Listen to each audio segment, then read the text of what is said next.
Shalom sahabat Skylight, apa kabar?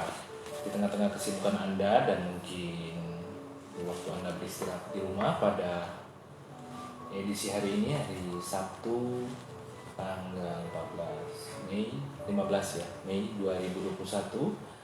Kita kembali dalam program kita setiap pukul 20 malam, yaitu Blessing the Spirit.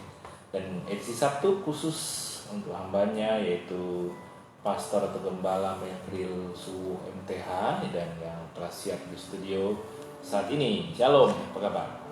Shalom, puji Tuhan, baik, haleluya. Kita siap kembali mendengarkan firman Tuhan khusus hari ini bersama hambanya Bapak Mefril Suwu. Baiklah sahabat Skylight, kita siapkan hati kita masing-masing. Sebelum mulai kita mohon didoakan dulu Pak. Ya, puji Tuhan, shalom, haleluya, salam sejahtera bagi kita semua. Jumpa lagi dengan saya, Pastor Mefril Suwu, dan di kesempatan malam hari ini kita kembali lagi boleh berjumpa dalam acara Blessing in the Spirit.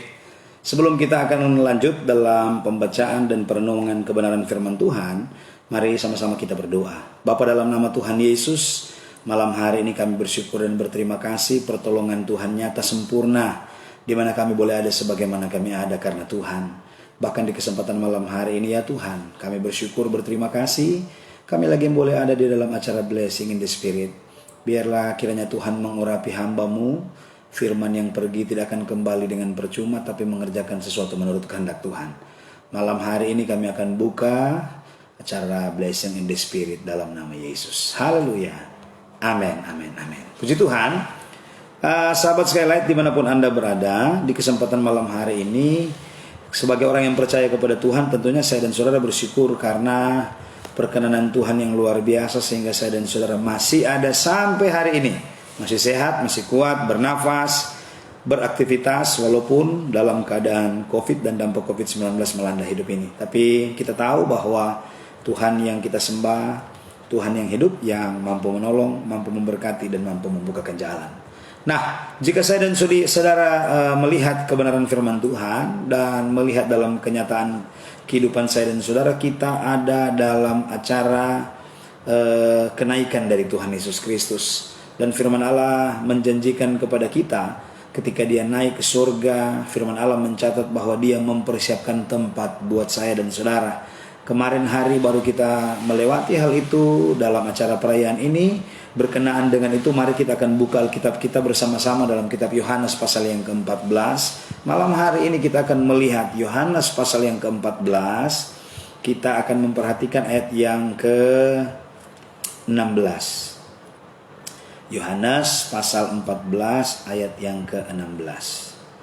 Saya akan baca buat saudara, demikian bunyi firman Tuhan. Aku akan minta kepada Bapa, dan ia akan memberikan kepadamu seorang penolong yang lain, supaya ia menyertai kamu selama-lamanya. Sekali lagi, aku akan minta kepada Bapa, dan ia akan memberikan kepadamu seorang penolong yang lain, supaya ia menyertai kamu selama-lamanya. Saudara kekasih dalam Tuhan, Yohanes pasal 14 mulai dari ayat yang ke-15 dan selanjutnya dicatatkan dalam Alkitab. Dalam satu perikop dikatakan Yesus menjanjikan penghibur.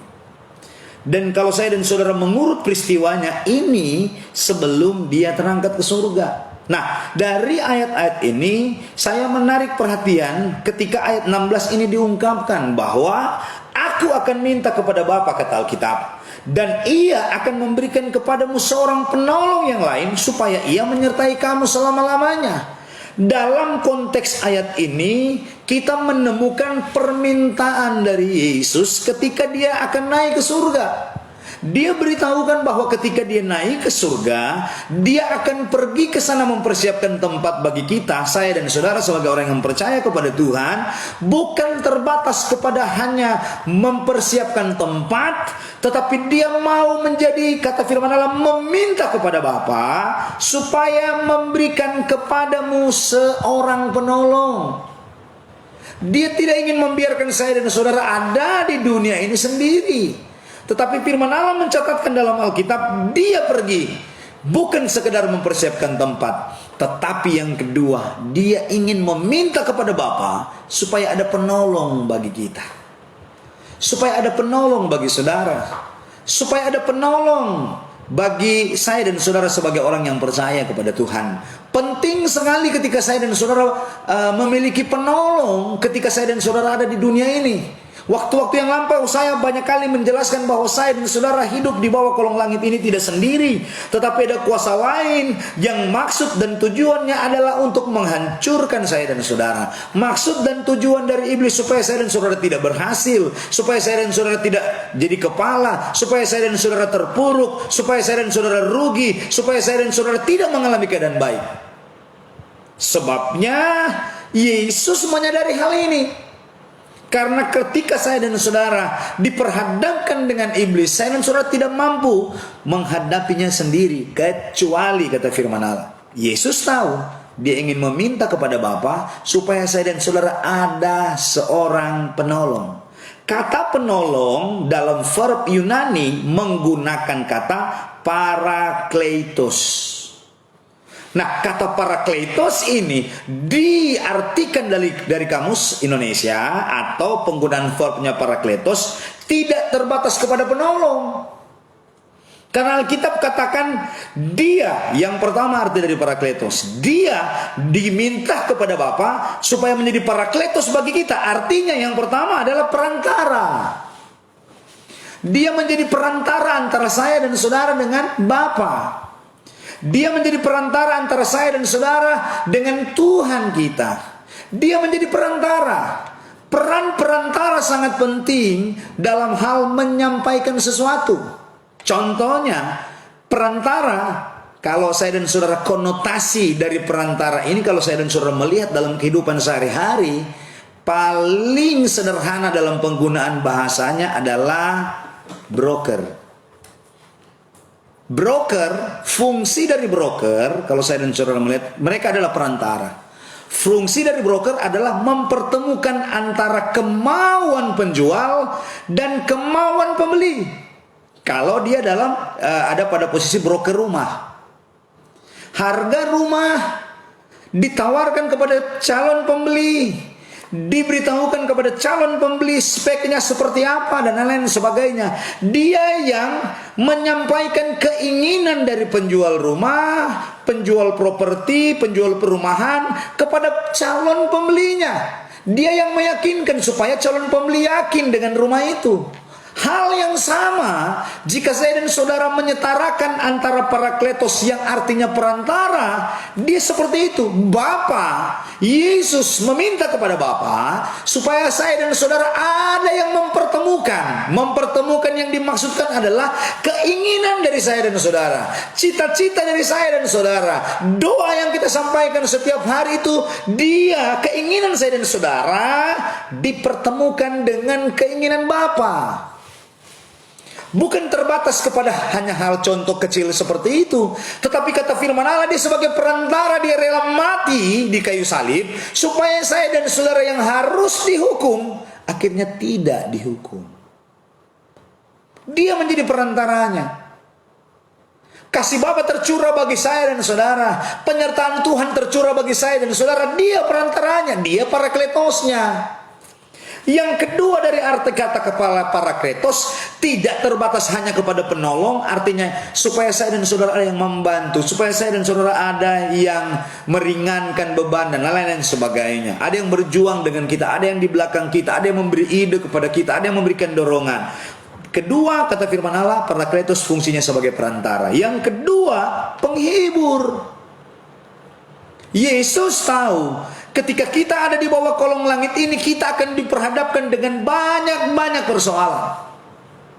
Yesus tahu ketika saya dan saudara berjalan di tengah dunia yang kompleks dengan persoalan hidup ini, saya dan saudara tidak akan mampu menghadapi itu. Ada banyak tetesan air mata di sana, ada banyak tetesan tangisan di sana dan lain-lain sebagainya yang timbul dari persoalan-persoalan ketika saya dan saudara ada di dunia ini.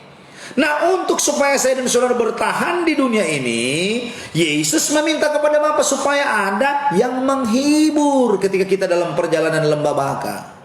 Mungkin Anda ada di jalan yang sementara diperhadapkan dengan lembah baka, lembah tangisan. Mungkin Anda ada di tengah jalan yang berliku-liku. Mungkin saya dan saudara ada di tengah jalan yang menanjak. Ada yang menghibur saya dan saudara. Ada yang memberikan penguatan kepada saya dan saudara. Ada yang memberikan kata-kata penghiburan bagi saya dan saudara. Ada yang mengarahkan kita. Apatah lagi ketika saya dan saudara melihat fakta dan kenyataan dalam kehidupan saya dan saudara. Kata firman Allah, Ayub pasal 7 ayat pertama menjelaskan, saya dan saudara seumpama orang yang ada di dunia ini, seumpama orang yang sementara bergumul.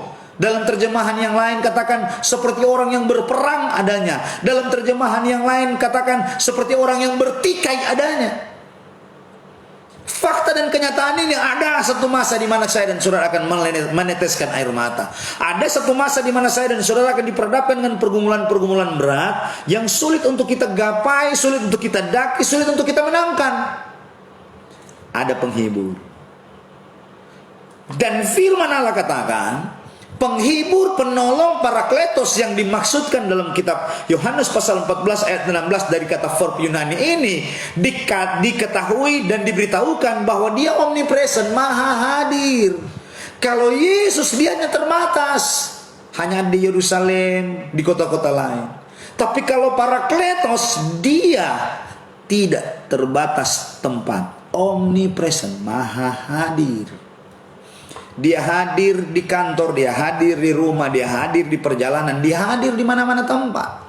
Jangan Anda berpikir Anda sendiri. Ada Yesus di sana, ada Roh Kudus di sana, ada Parakletos yang diminta Yesus supaya dia datang bagi saya dan saudara. Sebabnya bagi saya dan saudara sebagai orang yang percaya kepada Tuhan, harga mati. Bagi saya dan saudara sebagai orang yang percaya untuk kita dipenuhkan dengan Roh Kudus. Kita tidak mampu berjalan di dunia ini sendiri tanpa penolong. Adakah Anda menginginkan Anda berjalan di dunia ini sendiri? Dengar baik, yang pertama, keterbatasan kehidupan saya dan saudara adalah fakta yang utama, di mana saya dan saudara produk asalinya terbuat dari tanah yang terbatas. Karena kita produk asalinya tanah terbatas, firman Allah mengatakan bahwa kita penuh dengan kelemahan-kelemahan. Karena kelemahan-kelemahan inilah Yesus sadar betul untuk meminta penolong yang lain, yaitu Roh Kudus bagi saya dan saudara. Yang dikatakan dalam kitab Yohanes pasal 14-16 ini menjelaskan tentang kata penolong berasal dari verb Yunani menggunakan kata parakletos. Yang pertama adalah perantara, yang kedua adalah penghibur, dan yang ketiga adalah pendukung. Kita ada yang mendukung, ada yang membela, ada yang membackup. Ketika Anda menghadapi persoalan, ada yang backup. Ketika Anda menghadapi pergumulan, ada yang backup. Alangkah senangnya hidup saya dan saudara, sampai hal-hal detail ini Tuhan menginginkan saya dan saudara punya ada yang membackup kita. Sehingga ketika saya dan saudara diperhadapkan dengan keadaan-keadaan sulit di dunia ini, kata firman Allah, dengar baik-baik, Yesus menjanjikan penghibur bagi saya dan saudara sebagai orang yang percaya kepada Tuhan. Yesus menjanjikan parakletos bagi saya dan saudara yang percaya kepada Tuhan. Dan melihat dari faktanya bahwa kita adalah terbuat dari debu tanah, dalam kitab Kejadian pasal 2 menjelaskan, Kejadian pasal 1 menjelaskan, kita terbuat dari debu tanah yang dikatakan firman Allah terbatas adanya, apar, adama, erets. Terbatas kita, saudara. Sebabnya kita butuh penolong. Penolong yang dimaksud adalah Roh Kudus. Ketika dia naik ke surga, dia janjikan bahwa dia akan memberikan penolong yang lain bagi saya dan saudara. Sebabnya sebagai orang yang percaya kepada Tuhan, hari-hari ini mari kita kembali ke firman Allah. Kita butuh penolong. Kita butuh Roh Kudus, pribadi Allah yang omnipresent, tidak terbatas kepada tempat, tidak terbatas kepada ruang. Dia maha hadir. Yuk, melihat dari ini, saudara, melihat dari fakta inilah, maka kalau saya dan saudara melihat ayat yang ke-17, yaitu roh kebenaran, dunia tidak dapat menerima dia, sebab dunia tidak melihat dia dan tidak mengenal dia. Tetapi kamu mengenal dia, sebab ia menyertai kamu dan akan diam di dalam kamu. Dengar baik.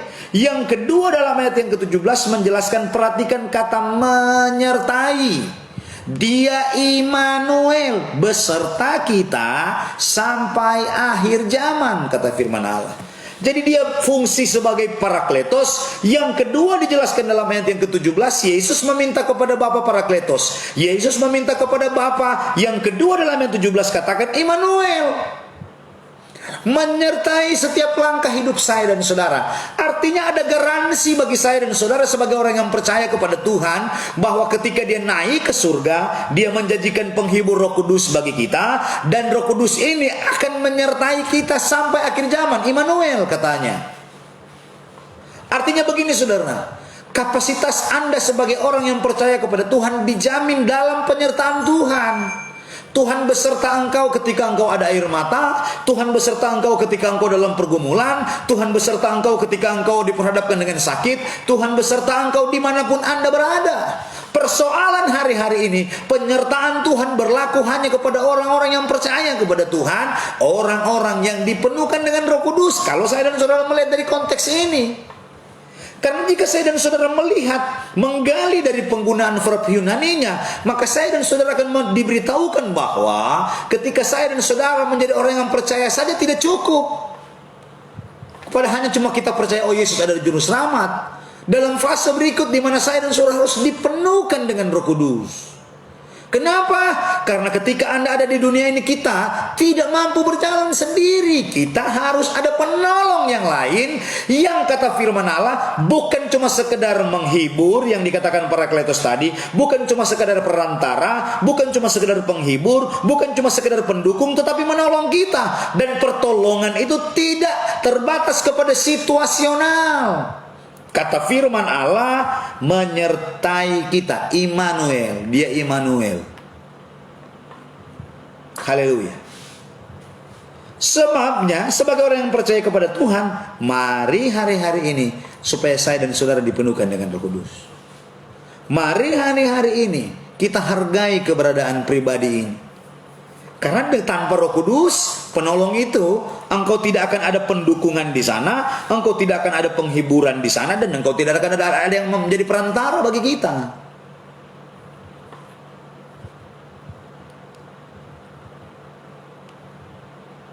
Apatah lagi ketika saya dan saudara memperhatikan kelemahan-kelemahan yang kita alami. Yuk kita sedikit melihat dalam kitab Roma pasal yang ke-8. Roma pasal yang ke-8 saya akan baca dalam ayat yang ke-26. Demikian juga, dengar baik-baik kebenaran firman Allah, demikian juga Roh membantu kita dalam kelemahan kita. Sebabnya kalau saya dan saudara kembali ke kitab pembacaan tadi dalam kitab Yohanes, jelas sekali kita butuh penolong. Kenapa? Karena firman Allah katakan Roh yang akan membantu kita dalam kelemahan kita. Kata kelemahan yang dijelaskan dalam verb Yunani menggunakan kata asteneia. Asteneia tidak terbatas hanya kepada kata kelemahan. Arti dari asteneia yang pertama adalah tak berdaya. Kita nggak ada dayanya, tak berdaya, terbatas kita manusia. Fakta ini yang perlu kita gali, fakta ini yang perlu kita kenal, fakta ini yang perlu kita ketahui, bahwa ketika Anda ada di dunia ini, kita ada dalam keadaan yang lemah. Asteneia. Yang pertama, tidak berdaya dengan setiap jeratan iblis, tidak berdaya dengan setiap strategi iblis, tidak berdaya. Nah, supaya saya dan saudara berdaya, punya kekuatan, kita harus penuh dengan Roh Kudus. Saya akan bahas sebentar dalam kitab 1 Korintus pasal yang pertama, dalam Kisah Para Rasul pasal yang pertama ayat yang ke-8. Daya apa yang perlu kita miliki di hari-hari ini menghadapi dunia? Saya bawa dulu pemikiran saya dan saudara bahwa kita butuh penolong. Kenapa faktanya? Karena kita asteneia, lemah, tak berdaya yang pertama. Yang kedua, tanpa kekuatan, nggak ada kekuatan. Kalau kita berjalan di dunia sendiri tanpa Roh Kudus, tanpa Tuhan, nggak ada kekuatan kita. Kita nggak akan mampu langkah ini untuk menapaki kehidupan kita. Kita akan tergilas dengan keadaan, kita akan tergilas dengan pergumulan, kita akan tergilas dengan masalah, kita akan tergilas dengan berbagai macam kompleksnya permasalahan di dunia ini.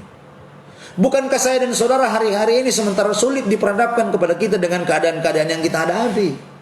COVID-19, dampak dari COVID-19 mempersulit, mempersempit ruang gerak kita untuk saya dan saudara bebas dari kesulitan. Malah keadaan ini semakin mempersulit saya dan saudara. Nah, tanpa Tuhan dalam hidup ini, tanpa Roh Kudus dalam hidup ini, bagaimana saya dan saudara akan mampu menghadapi itu? Karena memang saya dan saudara asteneia, tanpa kata firman Allah, tanpa kekuatan. Kita nggak punya kekuatan menghadapi dunia.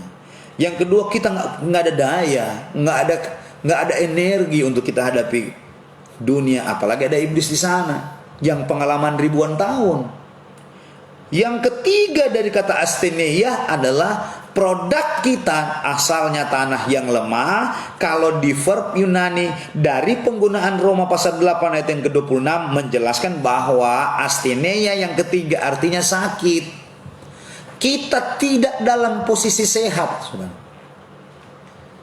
Digambarkan dalam Alkitab.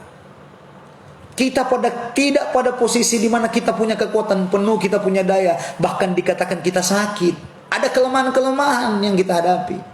Mungkin Anda diperhadapkan dengan kelemahan yang lain. Ya, saya nggak tahu terbatas kepada apa. Tapi yang jelas kata firman Allah, kalau Anda tidak ada Roh Kudus, tidak ada penghibur, tidak ada penolong, kita akan diperhadapkan dengan kelemahan ini. Sakit, saudara. Nggak tahu sakit menahun dan lain sebagainya. Yang jelas dikatakan Alkitab, jelas sekali firman Allah memberitahukan bahwa saya dan saudara diperhadapkan dengan kelemahan. Karena kelemahan-kelemahan yang kita hadapi inilah kita perlu ada yang menolong. Yang pertama, penggunaan verb Yunani kata menolong. Tadi saya sudah jelaskan parakletos. Tapi kalau kita melihat dari kitab Roma pasal yang ke-8, dikatakan firman Allah katakan seperti ini, bahwa demikian juga Roh membantu kita. Kata membantu digunakan dalam verb Yunani menggunakan kata son antelemeban omahe. Son antelambanomahe, asal dari kata son dan antilambonomahe. Kata son mempunyai, jadi ini son antalambonahe, dia asal dari dua kata, sun dan antalambanomai. Sun dan antalambonomai. Nah, sun berarti begini, saudara. Sun artinya dengan atau bersama-sama. Sedangkan antilambanomai artinya begini. Ada kata yang pertama dari arti antilambanomai artinya tolong. Jadi Tuhan bersama-sama dengan kita menolong kita. Tuhan, kelengkapan atribut Allah ini, dia menolong kita. Yang kedua dari kata antilambanomai artinya bantuan. Dia beri bantuan kepada kita. Yang ketiga, partisipasi. Dia beri partisipasi. Dia berpartisipasi dengan kita. Apapun yang kau kerjakan, dia berpartisipasi di sana. Dan lain sebagainya. Dan yang keempat, dukungan. Jika saya dan saudara melihat kata parakletos, ada sedikit kesamaan antara parakletos dan sun antilambanomai. Di sana ada tolong, di sana ada bantuan, di sana ada partisipasi, dan di sana ada dukungan. Tuhan tidak ingin membiarkan saya dan saudara dibiarkan sendiri di dunia ini. Dia pergi kepada Bapa, menyiapkan tempat bagi kita. Dan yang kedua, dia menginginkan supaya saya dan saudara ada yang membantu. Jadi dia ada yang menolong, ada yang membantu. Kenapa? Jelaskan lagi dalam kitab Roma, karena kita penuh dengan kelemahan. Haleluya. Bayangkan saudara, kalau saya dan saudara ada pada posisi ini, Tuhan sangat peduli dengan kita. Yesus sangat peduli dengan hidupmu. Yesus sangat peduli dengan aktivitas kehidupanmu di bawah kolong langit ini. Karena dia peduli, sebabnya dia merela supaya dia menolong saya dan saudara, Parakletos. Dan yang kedua, sun antala minomahe, bagi kita. Dua hal yang dijanjikan oleh kita. Dari dua hal ini menjelaskan kepada kita kelemahan-kelemahan yang kita hadapi dalam hidup ini, persoalan-persoalan yang kita hadapi dalam hidup ini manusiawi. Tetapi untuk saya dan saudara keluar dari persoalan hidupmu, untuk saya dan saudara menang dari persoalan hidupmu, menang dari pergumulan, menang dari peperangan yang kau hadapi hari-hari ini, firman Allah memberitahukan kepada kita, mari saya dan saudara dipenuhkan dengan Roh Kudus seperti yang dijanjikan Alkitab ini. Supaya saya dan saudara penuh dengan Roh Kudus. Ketika kita penuh dengan Roh Kudus, maka firman Allah memberitahukan kepada kita, ada pertolongan di sana,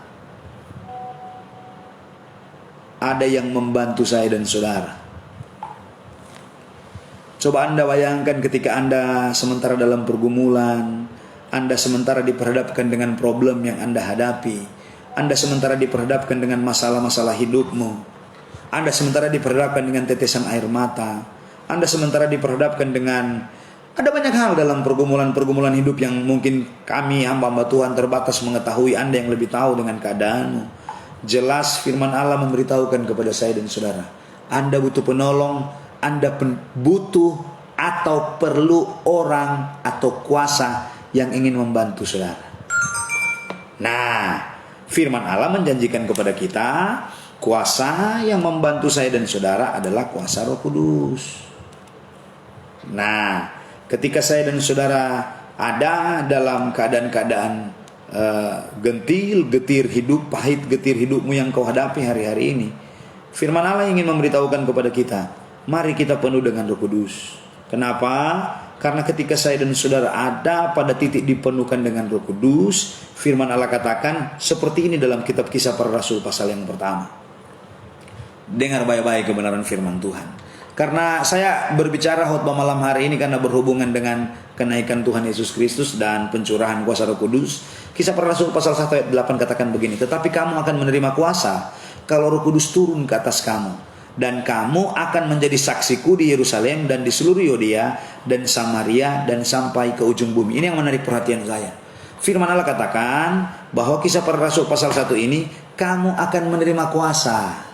Kenapa kita harus dipenuhkan dengan Roh Kudus? Kenapa kita harus dipenuhkan dengan penuh dengan Roh Kudus? Karena Kisah Para Rasul katakan kita akan menerima kuasa. Alasan kenapa kita harus menerima kuasa? Karena pengalaman tadi dikatakan dalam kitab Roma pasal 8 tadi bahwa kita lemah. Yang kedua dijelaskan dalam Yohanes pasal 14 ayat 16, kita lemah.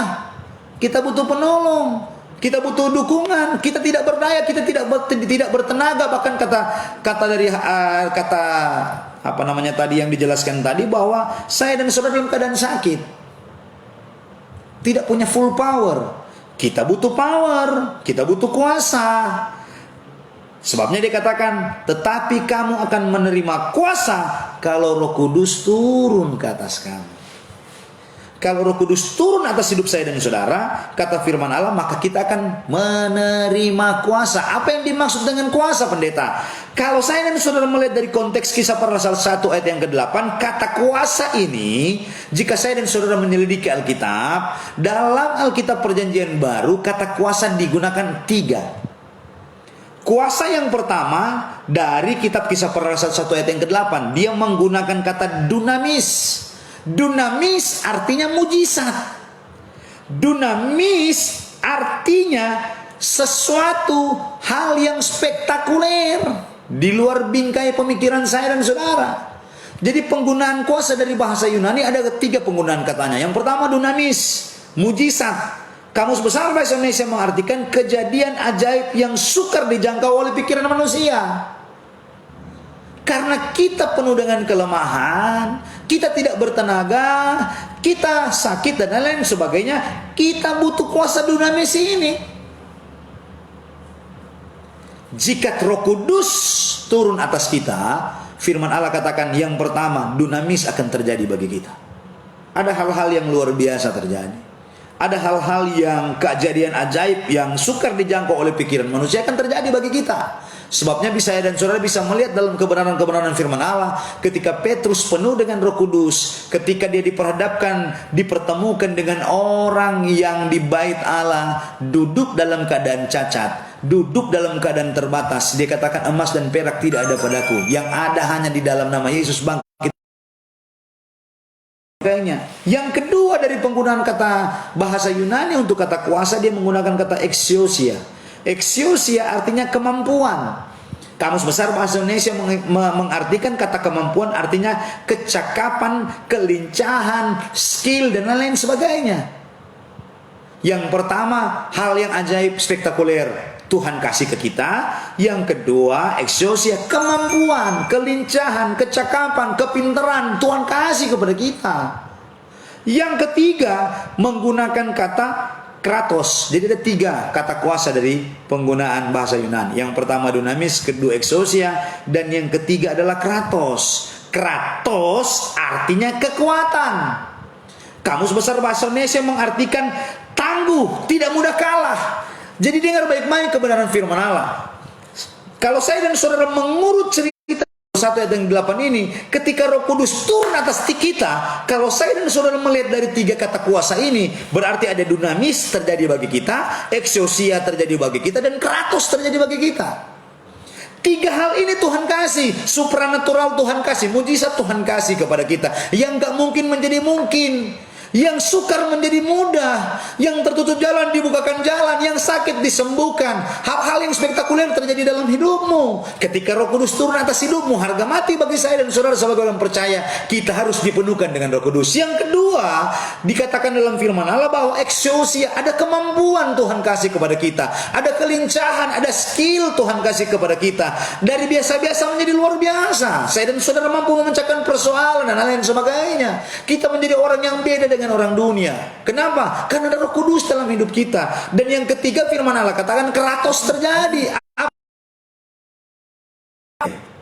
Sebabnya hari-hari ini saya dan saudara harus penuh dengan Roh Kudus. Ketika engkau dipenuhkan dengan Roh Kudus, saya sudah jelaskan tadi, maka hal-hal yang ajaib terjadi bagi kita. Haleluya. Ya. Tuhan Yesus memberkati. Sahabat saya, kita break sebentar ya, kita dengarkan lagu Bila Tuhan.